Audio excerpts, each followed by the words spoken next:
When you need mealtime inspiration, it's worth shopping Kroger, where you'll find over 30,000 mouth-watering choices that excite your inner foodie. And no matter what tasty choice you make, you'll enjoy our everyday low prices, plus extra ways to save, like digital coupons worth over $600 each week. You can also save up to $1 off per gallon at the pump with fuel points. More savings and more inspiring flavors make shopping Kroger worth it every time. Kroger, fresh for everyone. Fuel restrictions apply.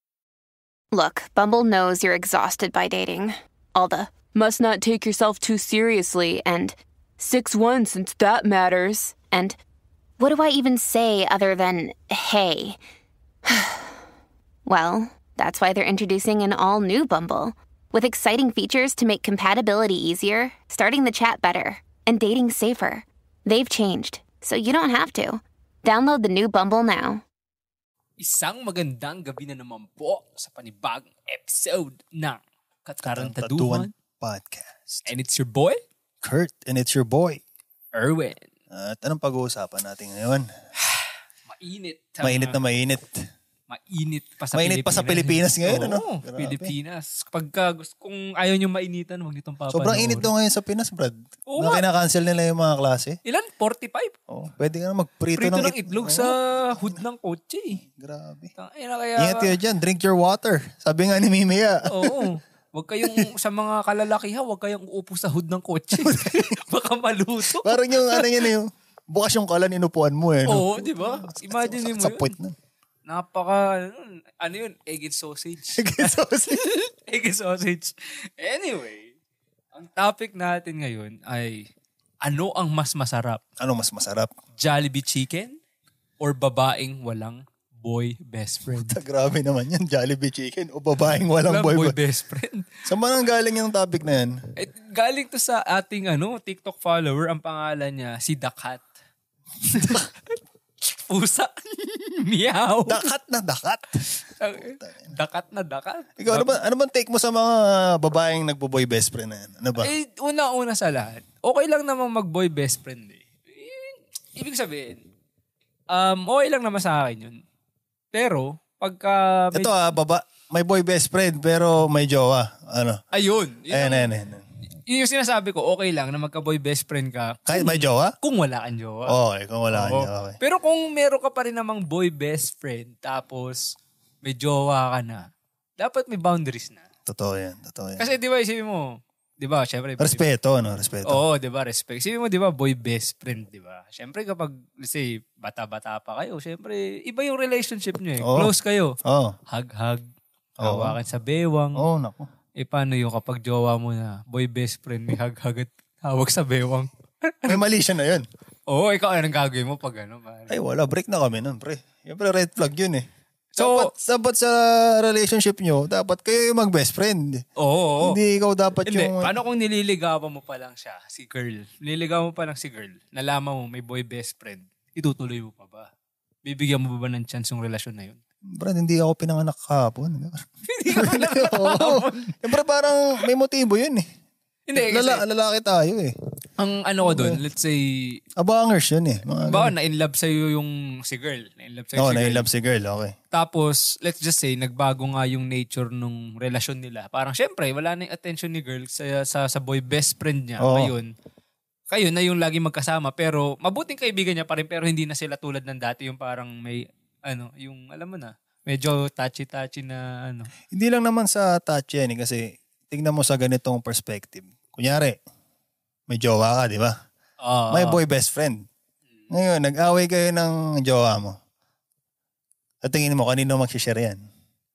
Patay tayo dyan. Kay boy best friend, syempre, di ba? Syempre, ikaw comfort. Pahantingin sa Tomas Morato yan. Comfort ni boy best friend. Oo. Syempre, sasabihin, akin ka na lang kasi. Di ba? Ganun yung mga banatan nun eh. Ano yung mga naisip mo? Kasi, ganun yan kasi sa tingin mo, ba't mo best friend yung babae? Syempre, may motibo ka eh.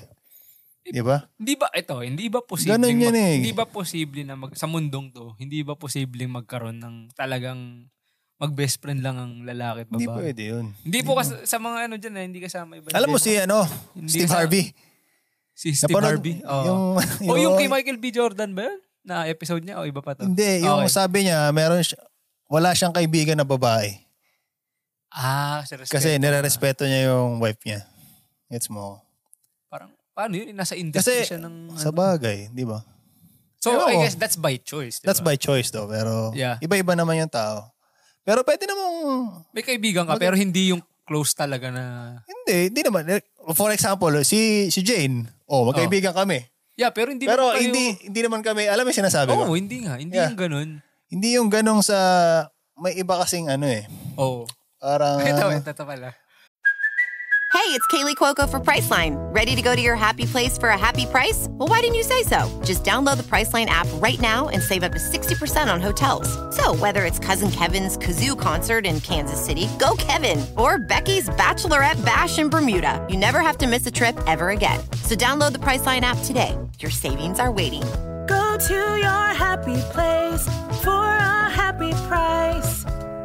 Go to your happy price, Priceline.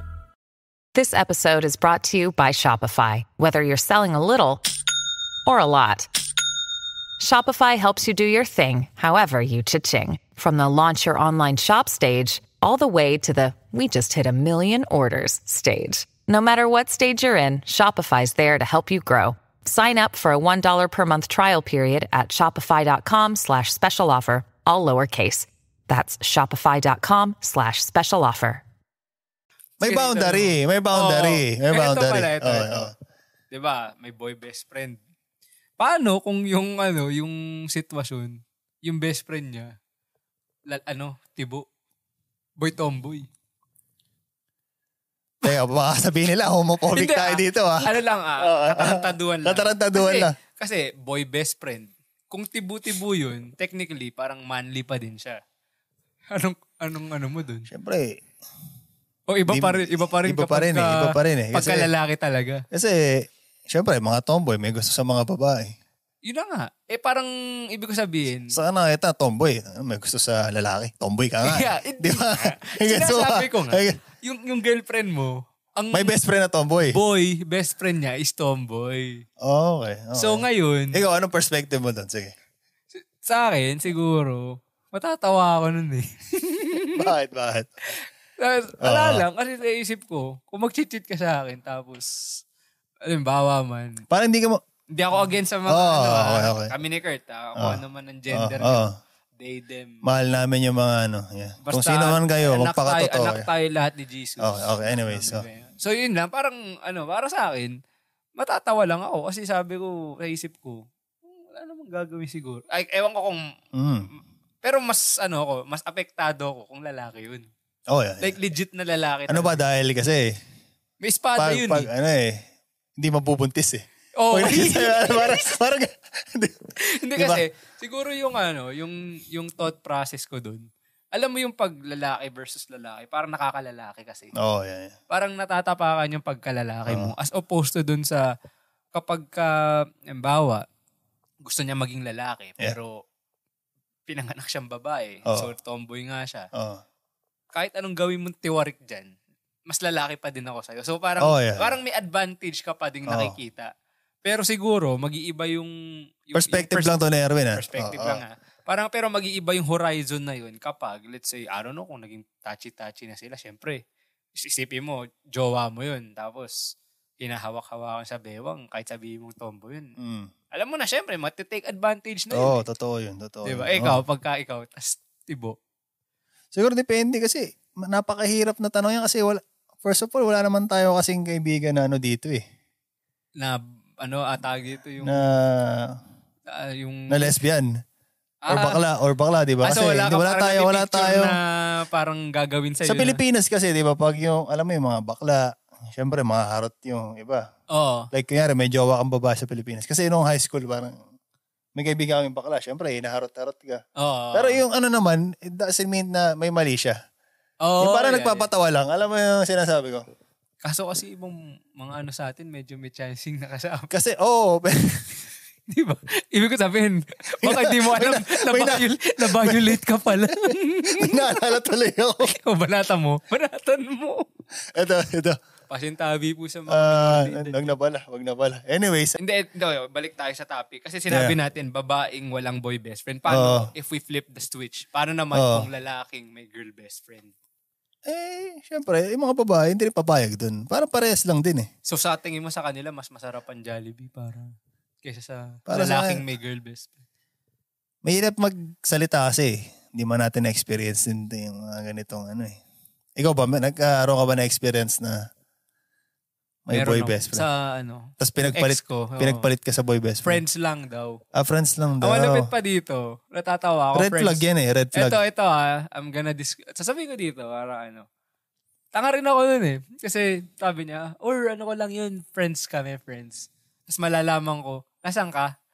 Nandito ako sa bahay ng friend ko. Magkatabi daw sila. Magkatabi sa kama. So sabi ko, ako naman si tanga, okay. Parang okay lang sa akin na may katabi siya, okay lang sa'yo. Yun nga di ba? Parang ang tanga ko kasi ngayon ko na lang na-realize na tangin na bakit nagpapagago ko sa kanyang ganun. Tapos, lang daw yun, boy best friend. Boy best friend, yeah. Tapos, may isa pang worse na nangyari nun na parang, itong time na to parang Rocky na eh. So, sobrang nakakatawa talaga nito pero nung time na yun, alam kong ginagago na lang niya ako. So, nagpe-play along na lang ako. Kala mo na discover na may kausap siyang iba na lang? Lagi namang meron eh. Na. Nung time na yun. Okay. So, nakakatawa lang. Laging best friend, Laging may kaibigan na bago. Miss Congeniality pala. Friendly masyado. Oo, masyado. So, parang hindi na bago yung kwento. Tapos parang may bagong friend na naman. Ito, malupit sa lahat ng kwento niya eh. Sabi niya, pumunta daw siya dun sa bahay ng guy. Tapos, magkapatong daw sila pero walang nangyari. Hindi na magkatabi Magkapatong? Seryoso? Seryoso? Puta. Ano sabi mo? Sabi ko, ano bang klase yung kama niya? Yung hindi double, single lang. Isang kot yun. Kailangan magkapatong kayo. Ano sabi mo? Ang reaction mo yan? Nung time na, syempre, sabi ko, tangin na, kagagawa na to. Kasi parang, anong time na yun, parang pang fourth year na ata, almost 5 years. Yeah. So sabi ko, tangin lang yun. Fourth year magkapatong pero... Walang nangyari. Best friend lang. Magkaibigan lang daw. Humanap ng Bitcoin Bitcoin yung Grabe naman yan, Gar. Grabe, Gar. Kaya nga sabi ko siguro, parang nilet go mo lang yun. Naisip ko hindi kasi nung time na yun, parang na ako nun, yung wala na akong yung alam mong patapos na. So parang, nasanay ka na sa lahat ng katarantado ang ginagawa niya na parang, alam mo na mag-i-end na rin naman sooner or later. Kaya parang I guess, kung sa ganong klase ng aspeto yung boy best friend sa side ng babae, parang that's a no. Diba? As opposed to dun sa sinabi mo kanina na, kung magkaibigan nga kayo ni Jenny na ganyan, that's a completely different story. Kasi, like, bukod dun sa casually friends kayo, merong borderline yung pagiging friends nyo, diba? Even kami, ako, tsaka si Jules, hindi rin naman ganun, diba? So, may respeto. Kaya, ibig ko sabihin, parang, syempre, parang, mas masarap talaga ang Jollibee kung walang mas masarap ang Jollibee. Ano naman yung boy best friend, magkapatong eh. Pero friendly lang. May friendly pala na nakapatong. Families have a lot going on. Let Ollie help manage the mental load with new cognitive help supplements for everyone 4 and up, like delicious Lolly Focus Pops or Lolly Mellow Pops for kids. And for parents, try 3 new Brainy Chews to help you focus, chill out, or get energized. Find these cognitive health buddies for the whole fam at ollie.com. That's OLLY.com. These statements have not been evaluated by the Food and Drug Administration. This product is not intended to diagnose, treat, cure, or prevent any disease. Grabe naman yun. Yan yung nakakatakot, di ba? Yung mga, yan yung mga nakakatakot na friends mo din, di ba? Tapos pag nag-break kayo, biglang liligawan agad yung Ay, grabe yung naman yan. Anong take mo doon? Nangyari na ba sa'yo yan? Sa akin, awa ng Diyos, hindi pa naman yata. Hindi pa naman. Pero, ito kasi napag-usapan namin to ni Jack eh. Kasi si Jack, meron siya sa akin kinuwento na, parang, sobrang disrespectful yun. Ito yung mga parang namin eh, yung parang heart-to-heart talks. Heart-to-heart talks. Paglasing na. Tapos parang, meron daw na, sa circle of friends, na ex niya, right after nila, nung kung sino man yung ex niya na yun in the past, bigla daw nag-message dun sa babae. Kilala ko ba to? Kilala mo, pare. Ay, pare. Sige. Kilala mo, tapos ang malupit pa dun, parang, gusto agad karnihin. Grabe naman. Chop. Gutom na gutom, Gutom. Gusto ng On the hunt. Gusto ng roast beef. Pare ko yung roast beef. Grabe naman yung roast beef. Roast beef. Oo. Kasi nagulat ako, sabi niya sa akin. Carnivore, yan. Ayaw ng gulay. Ayaw ng hindi siya herbivore. Carnivore. Kaya mag-iingat kayo sa mga kaibigan nyo bago kayo tumanggap ng kaibigan sa circle of friends nyo. Ng samgyup. Pagtatanong kayo kung mahilig sila sa samgyup. Kasi pag samgyup yan, kami ni Erwin, naggugulay kami nito eh. Kami herbivore. Herbivore. Or pescatarian. Pescatarian. Lang kami, pusa. Isda. But anyway, yun nga, parang may abangis. So sabi ko, tapos kinuwento niya sa akin na parang, sniper yan. What the fuck, seryoso to? So sabi niya sa akin, meron. So sabi ko, pero yung sabi ko sa kanya, sa tingin mo ba, maniniwala ka dun sa ex mo na ngayon? Paano kung sinisiraan niya lang yung mga... May resibo ba? May resibo talaga na diniem. Tapos may sinend sa kanya. Na receipt. Grabe. Na ganun. Totoo talaga. So I think it's true na ganun. So sa akin, parang matatawag mo bang kaibigan mo talaga yun? Kung ano. Tinatalo ka, no? Kung hindi kasi, ibig sabihin, parang, isipin mo, di ba, parang, let's just say, for the sake of this conversation, parang, yung technicalities, kung i-consider mo yung technicalities lang ng mga bagay, technically, hindi na sila. Okay. Di ba? Pero, as a friend, nandun pa rin yung moral eh. Kasi paano kung magbalikan sila? Posible yun. Di ba? Isa na yun eh. Parang, kahit na... Grabe yan. Ikaw, sige, sabihin natin gano'n na, parang, let's say, meron kang, talagang, maging matagal mong girlfriend, hindi kayo nag-workout, tapos biglang sumunggab, parang Tiger Woods. Kabastusan yun para sa akin. Yeah. Friends over na, ano? Oo. Diba? Oo. So, all alone. Kung kaya niyang gawin yun, parang, ano pa kaya? What more can he do? Yung worst pa. Yeah, na mas, Diba? Yeah.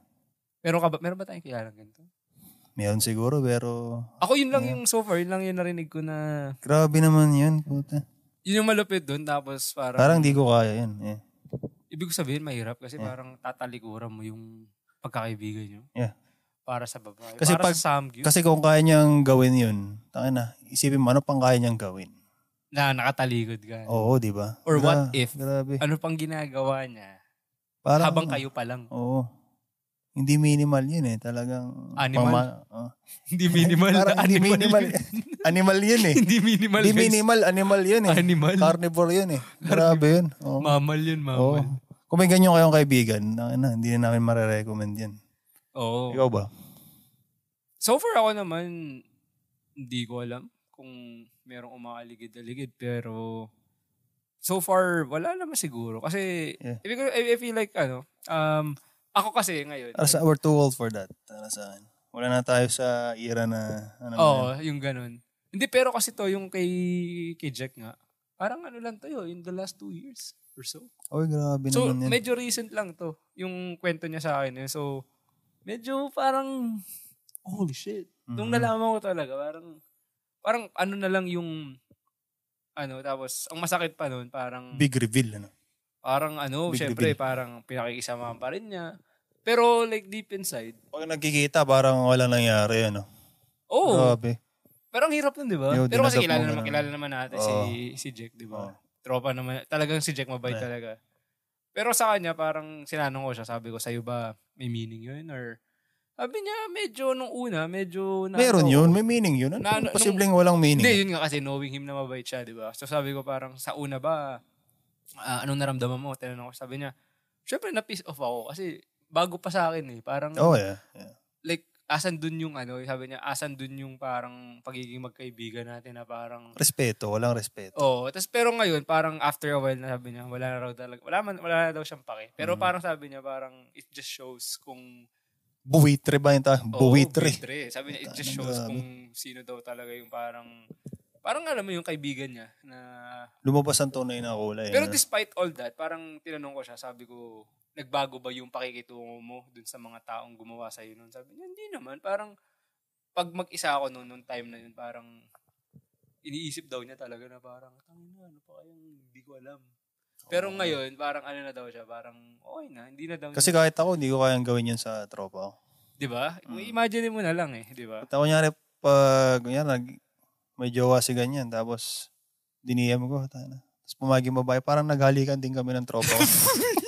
Alam mo yung sinasabi mo? Hindi lang yun ang hinalikan mo. Diba? Totoo yun. Ganun yun. Parang ganun ko na-imagine yun eh. Yeah. Tsaka yung respeto. Kumbaga bro code eh. Oo, respeto mo sa tropa mo. Kaya mahirap din kasi pag pag nakatira ka sa maliit na lugar eh. Parang kasi nasa kulungan eh. Hindi mo alam kung sino yung di ba? Mahirap nga yun, no? Totoo. Yeah. Pero ibig ko sabihin, kahit na anong liit ng lugar, kung yung mga tropa mo talagang tunay, tropa talaga, hindi sila animal, mapagkakatiwalaan mo yun. Diba? Kaya sa huli, parang... Kasi naman yung pagkakaibigan, iba't ibang yan eh. May para sa hierarchy. Oo, totoo yan. Merong mga kaibigan mo, kunyari, pang-inuman lang. Merong mga kaibigan mo, pero casual lang. Oo, casual. Tapos merong kaibigan mo na... Lagi talaga. Oo, kaibigan mo talaga. Oo, totoo yun. Oo. Pero ang pinakamasakit kasi doon yung malalaman mo yun, yung ganong klase ng senaryo. Yeah. Tapos, nandun siya sa taas ng hierarchy mo eh. Yung lagi mong nakakasama. Oh, grabe. Yung medyo madalas. Masakit yun. Talagang para kang para kang binaliktad. Tapos parang yung nagsishare ka palagi sa kanya, tol, nag-away kami ni Di mo alam. Binabakdor na pala. Binabakdor na pala. Grabe naman. Tapos yung pa yung parang ginagamit yung vulnerability na yun. Di ko naman alam kung ganun yung kwento, pero yung kwento lang naman niya, which was during the time na after na ata sila. Pero matagal na rin yun.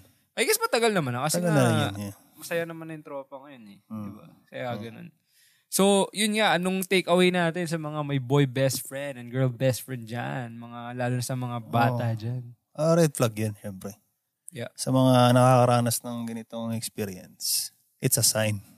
It's a sign to go. Pero paano kaya yun to? Like, let's say, invested ka na eh.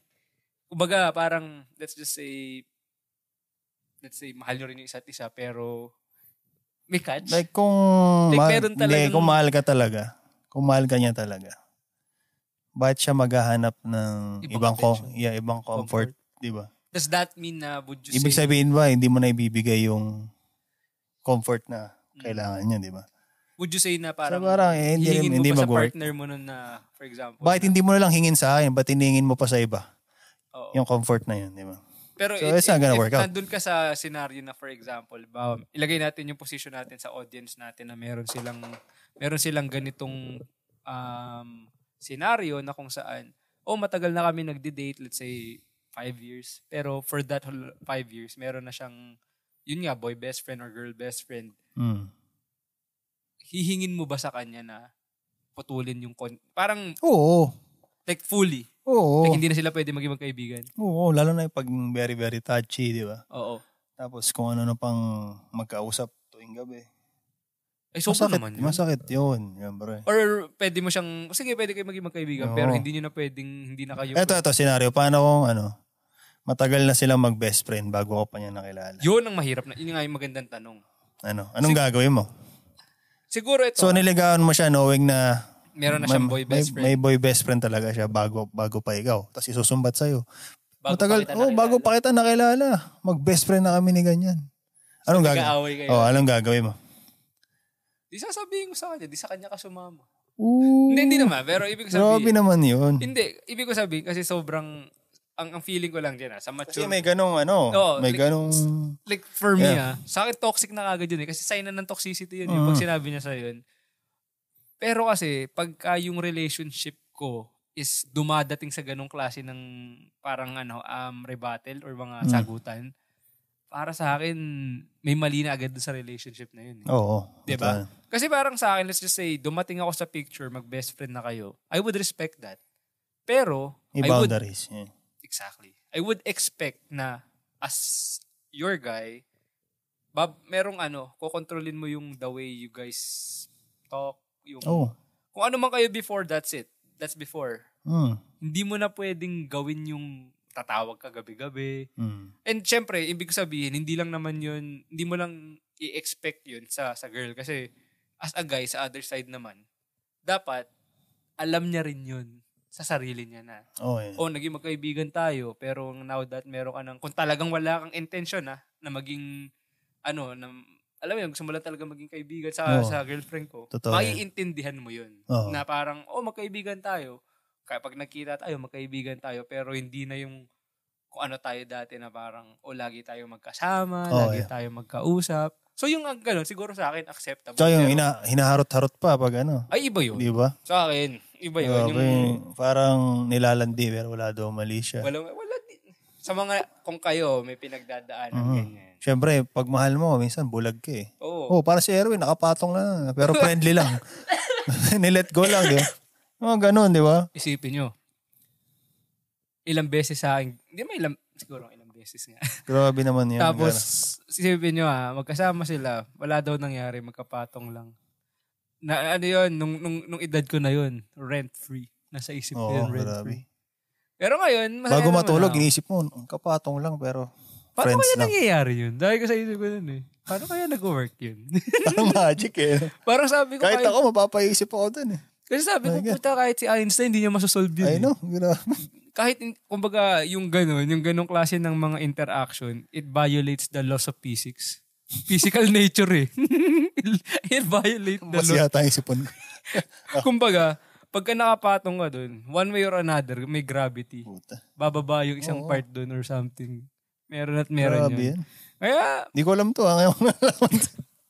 diba? Kaya makikinig kayo sa podcast namin kasi lagi kayong may matututunan. Ay no, bagong malalaman. Kaya, ito bago kami namin tapusin to ni Kurt, ang una nyong hahanapin sa mga boy best friend, girl best friend is kung carnivore sila. Kung mahilig sila sa mahilig sa karne. Sa karne. Kapag ka mahilig sa karne yan, mahilig mang karne yan. Di ba? Kaya, ingat kayo sa mga... Hindi, pero with all seriousness, kayo ang makakakilala sa partner nyo. Di ba? May mga siguro, may mga signs naman yan sa relationship na sa tingin mong magsasabi sa'yo kung red flag na talaga. Totoo yan. Di ba? Malalaman mo naman yan. Tsaka, I feel like ang paniwalaan is yung gut feeling nyo. If you feel something wrong, there is something wrong. Yun. Tama yan. So kung may natutunan kayong katarantaduhan na naman, ipagpatuloy nyo lang ang pag-tune in sa napakaganda at #1 podcast. #1 ba tayo? Sabi ko. Nag-manifest lang.